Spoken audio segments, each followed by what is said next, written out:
আসসালামু আলাইকুম। আমন্ত্রণ জাগো টিভি নিউজে, সঙ্গে আছি আমি আফরিন সুমনা। শুরুতে জানিয়ে দিচ্ছি সংবাদ শিরোনাম। সেনা সংকটে ইসরায়েল, পরাজয় ঘনিয়ে আসছে। ঐতিহাসিক সিদ্ধান্ত, ফিলিস্তিন রাষ্ট্রকে স্বীকৃতি দেওয়ার ঘোষণা ফ্রান্সের, নিন্দা জানালো যুক্তরাষ্ট্র ও ইসরায়েল। ইরানের বিরুদ্ধে দ্বিতীয় দফায় যুদ্ধের প্রস্তুতি নিচ্ছে ইসরায়েল। ইসরায়েলের মেরুদণ্ড ভেঙে দিতে চায় ইরান। রাশিয়ার রকেটে মহাকাশে স্যাটেলাইট পাঠালো ইরান, পশ্চিমাদের উদ্বেগ। ইসরায়েলকে আর ছাড় দেবে না তুরস্ক, সরাসরি হস্তক্ষেপের হুঁশিয়ারি। কম্বোডিয়ার সাথে যুদ্ধ উত্তেজনা, থাইল্যান্ডের সামরিক আইন জারি। যুক্তরাষ্ট্রের প্রধানমন্ত্রী স্টারমারের ওপর চাপ, ফিলিস্তিনকে স্বীকৃতি দিন এখনই। দর্শক, শিরোনাম শুনছিলেন, এবার জানিয়ে দিচ্ছি বিস্তারিত। ইসরায়েল তার সমস্ত দিক থেকে ক্রমশই ক্ষয়িষ্ণু হয়ে উঠছে। বিশেষ করে গাজা ও পশ্চিম তীর দখলকে নিজের অঙ্গাঙ্গী অংশ হিসেবে দেখতে চাইছে। প্রতিদিনই মুহূর্তে মুহূর্তে তা বাস্তবে প্রমাণিত হচ্ছে। ইসরায়েলের এই জেদ যেভাবেই হোক গাজা ও পশ্চিম তীরের দখল পেতে চায়, কিন্তু বাস্তবতা হলো নিরীহ, নিরস্ত্র ও নিরপরাধ ফিলিস্তিনিদের নির্মমভাবে হত্যা করে শেষ করার চেষ্টা চলছে। অপরদিকে ফিলিস্তিনি প্রতিরোধ যোদ্ধারা ইসরায়েলি সেনাদের হাতে মার খেতে খেতে কখনো কখনো অঙ্গ প্রত্যঙ্গ হারিয়ে ফেললেও উন্মাদ হয়ে লড়াই চালিয়ে যাচ্ছে। অনেক প্রতিরোধকারী এমনকি জীবন থেকে বিদায় নিচ্ছে এবং এই মৃত্যুর সংখ্যা আশঙ্কাজনক হারে বৃদ্ধি পাচ্ছে। গাজা উপত্যকায় চলমান 21 মাসেরও বেশি সময় ধরে বিরাজমান ভয়াবহ যুদ্ধ পরিস্থিতিতে ইসরায়েল সেনাবাহিনী প্রথমবারের মতো জনবল সংকট স্বীকার করেছে। ইসরায়েলের হিব্রু ভাষার দৈনিক মারিভের বরাতে তুর্কি সংবাদ মাধ্যম আনাদোলু এজেন্সি একটি প্রতিবেদন প্রকাশ করেছে, যেখানে জানা গেছে ইসরায়েলি বাহিনীতে প্রায় হাজার হাজার সেনার ঘাটতি রয়েছে। মারিফ জানিয়েছে, বর্তমানে ইসরায়েলি সেনাবাহিনীতে প্রায় 300 প্লাটুন কমান্ডারের অভাব দেখা দিয়েছে, বিশেষ করে স্থলযুদ্ধ ইউনিটগুলোতে। এই পরিস্থিতিতে অভিজ্ঞ সেনাদের অফিসার প্রশিক্ষণ প্রোগ্রামে অংশগ্রহণ করতে উদ্বুদ্ধ করা কঠিন হয়ে পড়েছে। ফলে বাধ্য হয়েই অনভিজ্ঞ সার্জেন্টদের অস্থায়ী প্লাটুন কমান্ডার হিসেবে নিয়োগ দেওয়া হচ্ছে। এই অবস্থায় শুধু প্লাটুন পর্যায়ে নয়, কোম্পানি পর্যায়েও নেতৃত্বের ঘাটতি দেখা দিয়েছে। সাম্প্রতিক কয়েক মাসে সেনাবাহিনী এমন অফিসারদের কোম্পানি কমান্ডার পদে নিয়োগ দিয়েছে যারা অফিসিয়াল কোম্পানি কমান্ডার কোর্স সম্পন্ন করেননি। এতে সামরিক দক্ষতা এবং সিদ্ধান্ত নেওয়ার ক্ষেত্রে প্রশ্ন উঠছে। নিয়মিত বাহিনী ও রিজার্ভ ইউনিটের ব্যাটালিয়ন কমান্ডাররা জানিয়েছেন, যুদ্ধকালীন দায়িত্ব পালনের পাশাপাশি দীর্ঘদিন পরিবারের কাছ থেকে দূরে থাকার কারণে তারা তীব্র মানসিক ও শারীরিক চাপের মুখোমুখি। অনেকে সেনাবাহিনী থেকে অবসর নেয়ার ইচ্ছাও প্রকাশ করেছেন। যুদ্ধ যত দীর্ঘায়িত হচ্ছে, ইসরায়েলি বাহিনীর অভ্যন্তরীণ নেতৃত্বের ওপর চাপও ততই বাড়ছে। তরুণ সেনাদের নেতৃত্বের আগ্রহ কমে যাওয়ায় সেনাবাহিনীর ভবিষ্যৎ নিয়েও উদ্বেগ তৈরি হয়েছে। মারিফ আরো জানিয়েছে, গাজা যুদ্ধে এখনো পর্যন্ত বিপুল সংখ্যক অফিসার ও কমান্ডার নিহত হয়েছেন এবং শত শত সেনা আহত হয়েছেন। যদিও ইসরায়েল সরকার এখনো আনুষ্ঠানিকভাবে হতাহতের প্রকৃত সংখ্যা প্রকাশ করেনি। সেনা মৃত্যুর খবর গোপন করে রাখায় ধারণা করা হচ্ছে প্রকৃত সংখ্যা সরকারি হিসাবে প্রকাশিত সংখ্যার তুলনায় অনেক বেশি। ঐতিহাসিক সিদ্ধান্ত, ফিলিস্তিন রাষ্ট্রকে স্বীকৃতি দেওয়ার ঘোষণা ফ্রান্সের, নিন্দা জানালো যুক্তরাষ্ট্র ও ইসরায়েল। ফ্রান্সের প্রেসিডেন্ট ইমানুয়েল ম্যাক্রন বৃহস্পতিবার রাতে ঘোষণা দিয়েছেন, সেপ্টেম্বর মাসে ফ্রান্স আনুষ্ঠানিকভাবে ফিলিস্তিন রাষ্ট্রকে স্বীকৃতি দেবে। ফিলিস্তিনি কর্মকর্তারা এই সিদ্ধান্তকে স্বাগত জানালেও তীব্র প্রতিক্রিয়া জানিয়েছে ইসরায়েল ও যুক্তরাষ্ট্র। ইসরায়েলের প্রধানমন্ত্রী বেনিয়ামিন নেতানিয়াহু বলেছেন, এই স্বীকৃতি সন্ত্রাসবাদকে পুরস্কৃত করার নামান্তর। অন্যদিকে যুক্তরাষ্ট্রের পররাষ্ট্রমন্ত্রী মার্কো রুবিও একে অবিবেচক পদক্ষেপ বলে মন্তব্য করেছেন। ম্যাক্রন বলেন, আমাদের দায়িত্ব হলো বিশ্বের সামনে প্রমাণ করা যে শান্তি সম্ভব। গাজায় যুদ্ধ বন্ধ করা এবং সেখানকার মানুষকে ত্রাণ পৌঁছানোই এখন সবচেয়ে জরুরি অগ্রাধিকার। এদিকে বৃহস্পতিবারই কাতারে গাজা যুদ্ধবিরতি নিয়ে চলমান আলোচনার ইসরায়েল ও যুক্তরাষ্ট্রের প্রতিনিধিরা অংশ নেওয়া থেকে সরে দাঁড়ান। যুক্তরাষ্ট্র অভিযোগ করেছে, হামাস সততার সঙ্গে আলোচনায় অংশ নিচ্ছে না। হামাস এই অভিযোগে বিস্ময় প্রকাশ করে বলেছে তারা আলোচনা চালিয়ে যেতে প্রস্তুত ছিল। গাজার মানবিক পরিস্থিতিও আরো ভয়াবহ হয়ে উঠেছে। জাতিসংঘের ফিলিস্তিনি শরণার্থী সংস্থা জানিয়েছে গাজা শহরে প্রতি 5টি শিশুর মধ্যে একজন অপুষ্টিতে ভুগছে, বিশেষ করে উত্তরের অংশে। এই হার প্রতিদিনই বাড়ছে। ইসরায়েল ও হামাস দুপক্ষই একে অপরকে পরিস্থিতির জন্য দায়ী করছে। তবে বিভিন্ন আন্তর্জাতিক সাহায্য সংস্থা ইসরায়েলের প্রতি আহ্বান জানিয়েছেন যেন তারা গাজায় আরো বেশি ত্রাণ প্রবেশ করতে দেয়, নতুবা গণদুর্ভিক্ষের আশঙ্কা করা হচ্ছে। সূত্র বিবিসি। গত মাসে ইরানের সঙ্গে 12 দিনের যুদ্ধকে সফল বলে মনে করছে ইসরায়েলের নেতৃত্ব। এই যুদ্ধে ইরানের কয়েকজন শীর্ষ নেতা কর্মকর্তা নিহত হয়েছেন, প্রতিরক্ষা সক্ষমতা দুর্বল হয়েছে এবং যুক্তরাষ্ট্রকে ইরানের পরমাণু স্থাপনা ফোর্দোতে হামলায় অংশ নিতে রাজি করানো গেছে। যুদ্ধের পর দ্রুত বিজয়ের দাবি করলেও ইসরায়েলের প্রধানমন্ত্রী বেনিয়ামিন নেতানিয়াহু স্পষ্ট করে দিয়েছেন প্রয়োজনে আবারও হামলার জন্য তারা প্রস্তুত আছেন।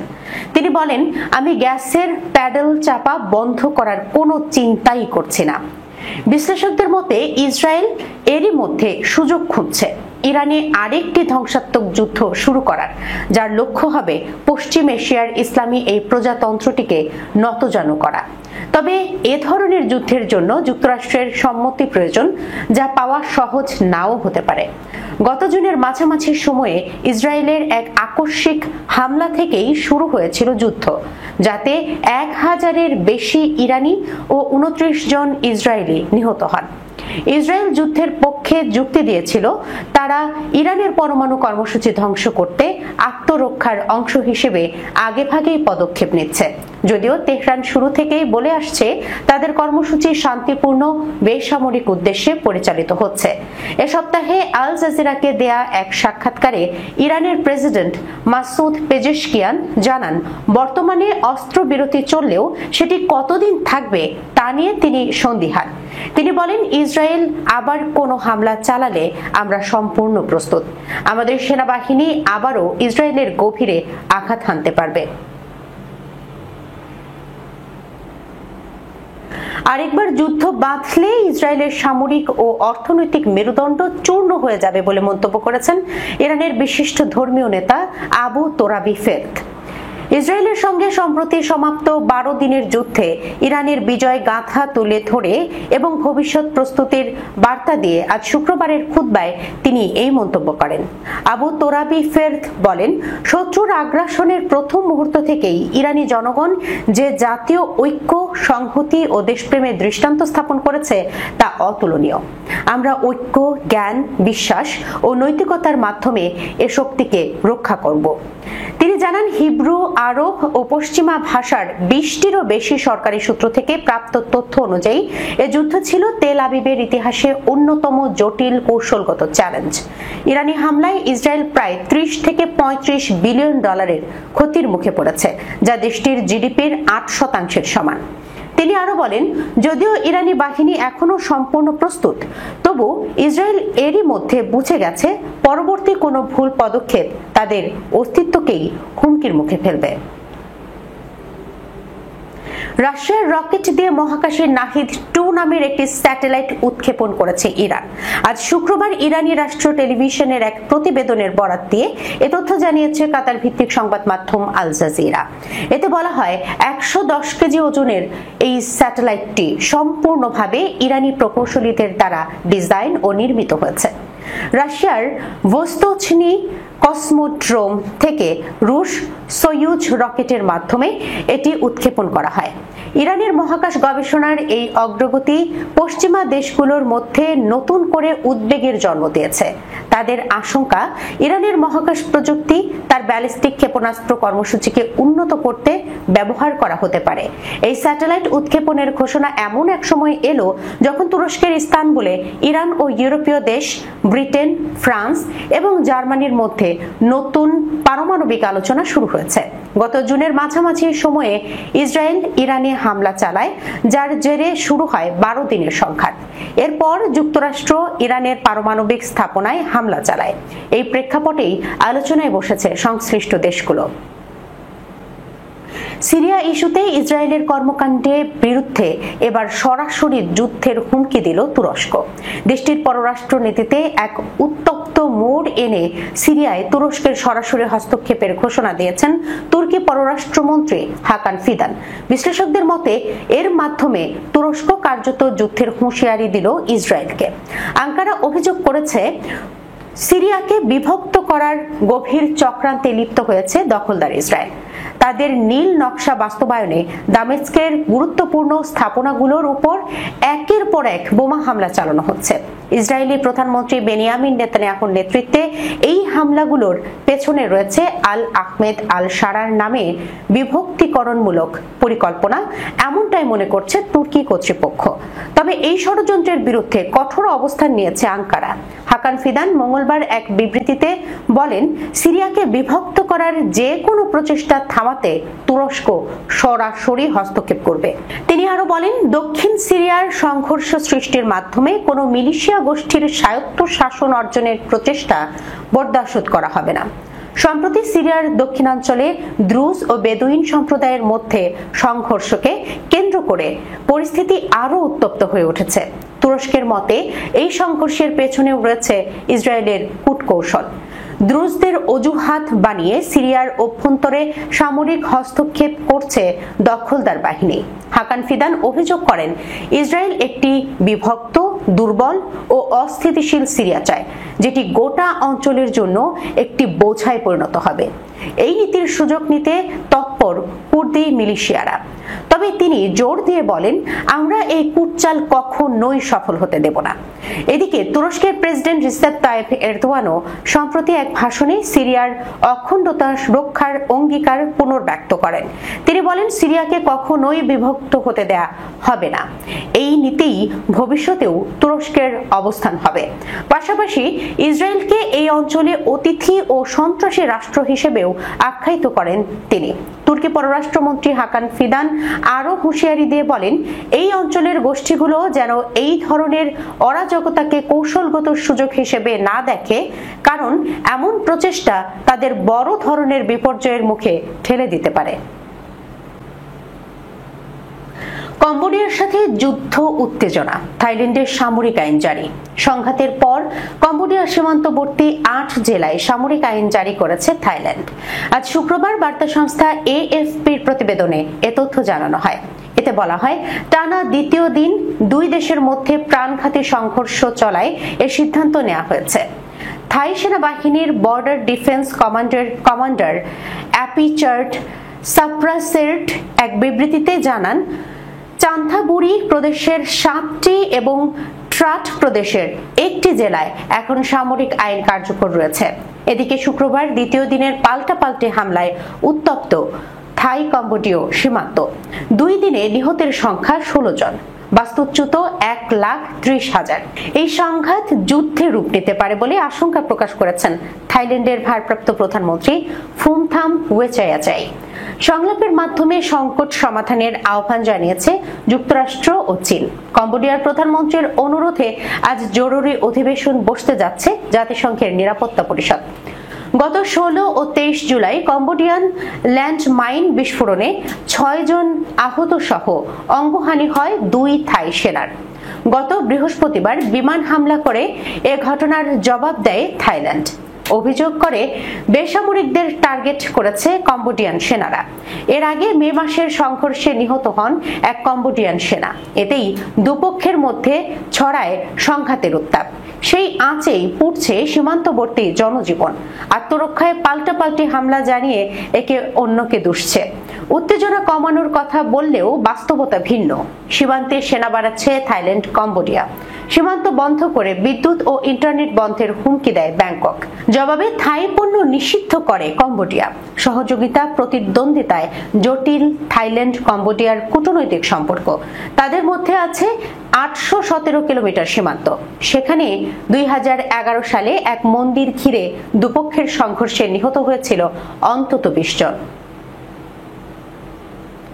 গাজার চলমান সংকটের প্রেক্ষিতে যুক্তরাজ্যের প্রধানমন্ত্রী কিয়ার স্টারমার ক্রমবর্ধমান চাপের মুখে পড়েছেন। বিশেষত দেশের অভ্যন্তরীণ মন্ত্রী ও ফ্রান্সের প্রেসিডেন্ট ইমানুয়েল ম্যাক্রনের তরফ থেকে যাতে তিনি ফিলিস্তিনকে একটি স্বতন্ত্র রাষ্ট্র হিসেবে স্বীকৃতি দেন। ফরাসি প্রেসিডেন্ট ম্যাক্রন ইতিমধ্যেই ঘোষণা করেছেন যে ফ্রান্স আসন্ন সেপ্টেম্বরে জাতিসংঘ সাধারণ পরিষদে ফিলিস্তিনকে রাষ্ট্র হিসেবে স্বীকৃতি দেবে। সেই সঙ্গে তিনি যুক্তরাজ্যকেও একই ধরনের পদক্ষেপ নেয়ার আহ্বান জানিয়েছেন।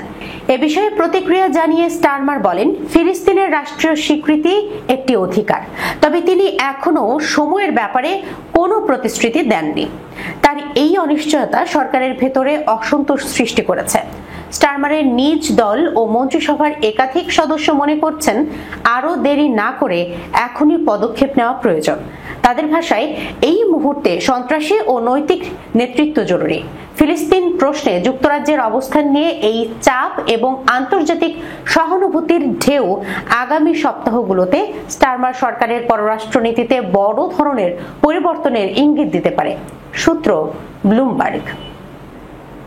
দর্শক, এই ছিল এখনকার মতো জাগো টিভি নিউজে। যাবার আগে সংবাদ শিরোনামগুলো জানিয়ে দিচ্ছি আরো একবার।